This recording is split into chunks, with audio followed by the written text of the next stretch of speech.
बिस्मिल्लाहिर्रहमानिर्रहीम। हज़रत अली अलैहिस्सलाम ने इरशाद फरमाया कि अगर एक जगह जुल्म हो रहा है, कुछ लोग जुल्म कर रहे हैं और बाकी देख रहे हैं, तो वो भी उसमें शामिल होंगे। जैसे हज़रत सालेह अलैहिस्सलाम की कौम में वाक़या हुआ था कि 4 लोगों ने हज़रत सालेह अलैहिस्सलाम की ऊँटनी और उसके बच्चे को कत्ल किया था, लेकिन कुरान ने तमाम को मुजरिम करार दिया। क्यों? इसलिए कि बाकी जो थे वो उनके जुल्म पर खामोश रहे थे।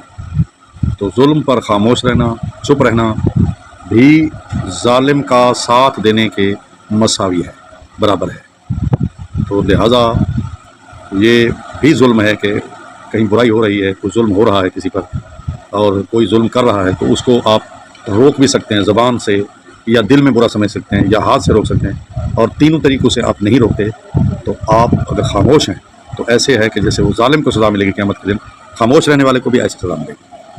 तो अल्लाह ताला हमें इस गुनाह से महफूज़ फरमाए। अस्सलामु अलैकुम व रहमतुल्लाह।